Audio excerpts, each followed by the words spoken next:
అన్నయ్య రా సంగీత. ఏ వచ్చి ఏం చేయమంటావు? నీ వల్ల మళ్ళీ అక్కడికి ఇలా అవమానపడమంటావా? ఏమైంది సంగీత? ప్రతి ఆడపిల్లకి సమస్యలు అత్తింటి నుండి వస్తాయంటారు. నా దురదృష్టం ఏంటో నాకు పుట్టింటి నుండి వస్తున్నాయి. నేను అక్కడ సుఖంగా ఉండడం నీకు ఇష్టం లేదా? బావగారు ఏమైనా అన్నారా? అన్నా నేను ఇంత బాధపడేదాన్ని కాదు. నువ్వు ఇన్ని చేస్తున్నా వాళ్ళు నన్ను ఒక్క మాట కూడా అనలేదంటే వాళ్ళు ఎంత సంస్కారవంతులో తెలుసుకో. చెల్లెలకు కష్టాలొస్తే కుమ్ములిపోయే అన్నయ్యలను చూశాను, కానీ తన సంతోషం కోసం చెల్లెల కాపురం ఏవైనా పర్వాలేదనుకునే అన్నయ్యను నిన్నే చూస్తున్నాను. అన్నయ్య అంటే పెద్దవాడిగా పుట్టగానే సరిపోదు, పెద్ద మనసు కూడా ఉండాలి. సంగీత, నువ్వు పెద్దింటికి వెళ్ళాక నీకు పెద్దరికం వచ్చిందేమో, కానీ నిన్ను చిన్నబుచ్చే పని వాడు ఎప్పుడు చేయలేదే. వాడికి మనసు ఉంది కాబట్టి తన ప్రేమకు సమాధి కట్టుకుని నీ కాపురానికి పునాది వేశాడు. ఇదేనా నువ్వు వాడిని అర్థం చేసుకుంది?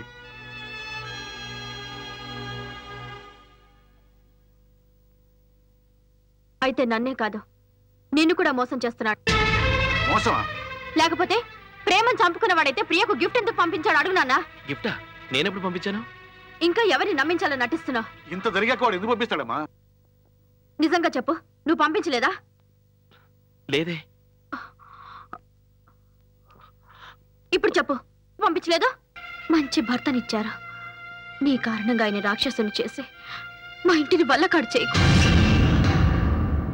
ఇన్ని తప్పులు చేసినా నా అన్న నాకు కావాలనుకుంటున్నాను. నీకు నీ చెల్లెలు కావాలనుకుంటే నా సంసారాన్ని నిలబెట్టు. ప్రియకు పెళ్లి సంబంధాలు చూస్తున్నారు. నీ కారణంగా ఏదైనా జరిగితే ఎప్పటికీ నీకు చెల్లెలుండదా?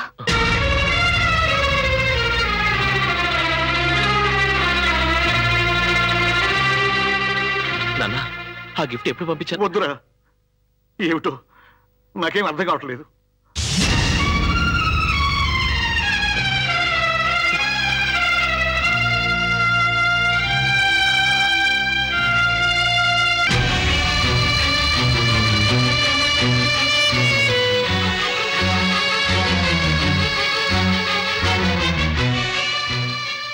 నేను మీ అమ్మాయిని చేసుకున్నప్పుడు కట్న కానుకలేవి అడగలేదు, కానీ ఇప్పుడు అడుగుతున్నాను. మా నాన్న బతికున్నంత కాలం ఆయన కాస్త మనశ్శాంతిగా బతకనివ్వమని మీ అబ్బాయికి చెప్పండి, చాలు. ఎన్నాళ్ళు నిన్నందరం అభిమానించాం, గౌరవించాం. ఆ గౌరవం అంతా ఒక్కసారే పోగొట్టుకున్నాం. ప్రియకు పెళ్లి సంబంధాలు చూస్తున్నారు. నీ కారణంగా ఏదైనా జరిగితే ఎప్పటికీ నీకు చెల్లెలుండదా? నాన్న, నేనింత దురదృష్టవంతుడవుతానని ఎప్పుడూ అనుకోలేదు. ఇంతకాలం నా ప్రేమే సమస్య అనుకున్నాను, కానీ ఇప్పుడు మీకు నేనే సమస్యనయ్యాను. మీ అందరికీ దగ్గరగా ఉండి దూరం అవ్వడం కంటే దూరంగా ఉండి దగ్గర అవ్వడం మంచిది. అందుకే వెళ్ళిపోతున్నాను. నన్ను క్షమిస్తామని ఆశిస్తూ, ప్రదీప్.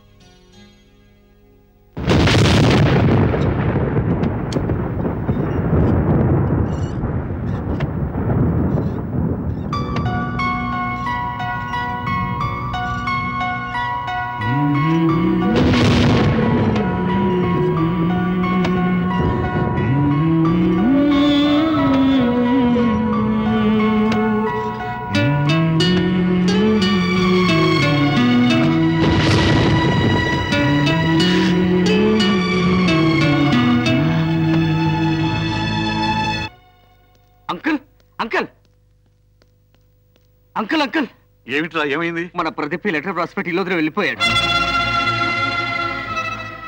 ఇలా చేసేది ఏమిట్రా?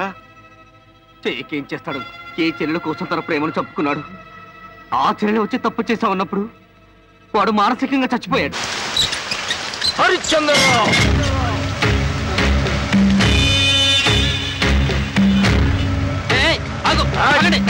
చెప్తుంది కదా.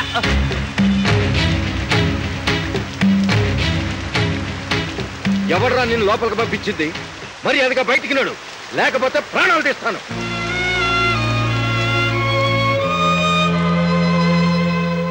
నువ్వేం చేసినా భరించడానికే వచ్చాను బావా. జీవితంలో నేను ఎన్నో పొరపాట్లు చేశాను. నన్ను క్షమించే హక్కు నీకున్నా, క్షమించమని అడిగే అర్హతే నాకు లేదు. కానీ నా వల్ల 2 జీవితాలు నాశనం అయిపోతుంటే చూస్తూ నేను ఊరుకోను.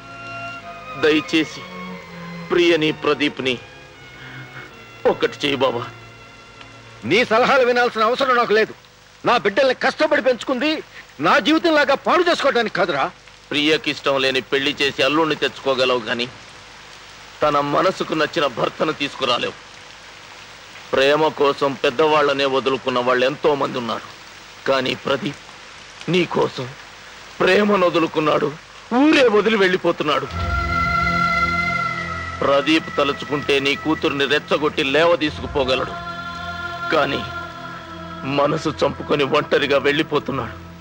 వయసులో మనం పెద్దవాళ్ళమైనా మనసులో మనకంటే పెద్దవాడు బావా. నా మూర్ఖత్వంతో ప్రేమించిన వాళ్ళకి దూరమై ఏకాకిగా మిగిలిపోయాను.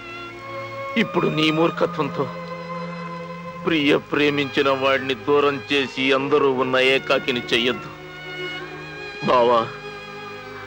మన జీవితం వాళ్ళ జీవితానికి గుణపాఠం కావాలి, శాపం కాకూడదు. నేను చేసిన నేరానికి నాకే శిక్ష వేసినా భరిస్తాను, కానీ వాళ్ళని మాత్రం వేరు చేయి. నీకు చేతులెత్తి నమస్కరిస్తాను. అతను ఊరు దాటే లోపల మనసు మార్చుకో. మంచి హృదయంతో వాళ్ళిద్దరిని ఒకటి చేసి ఆశీర్వదించు.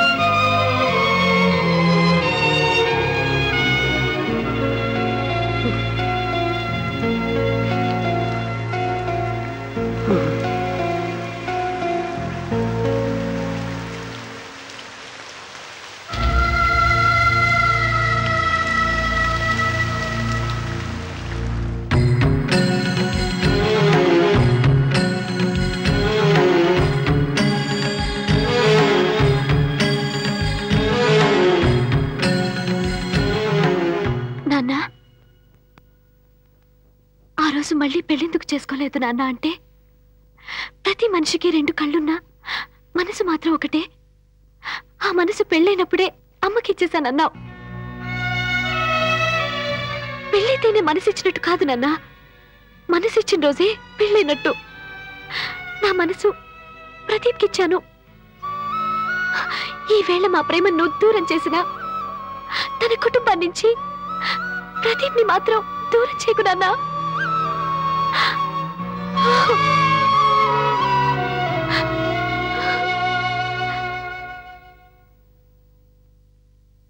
నాన్న, ఇంటికి పెద్దవాడినైనా ఎప్పుడూ చిన్నవాడినిగానే మిగిలిపోయాను.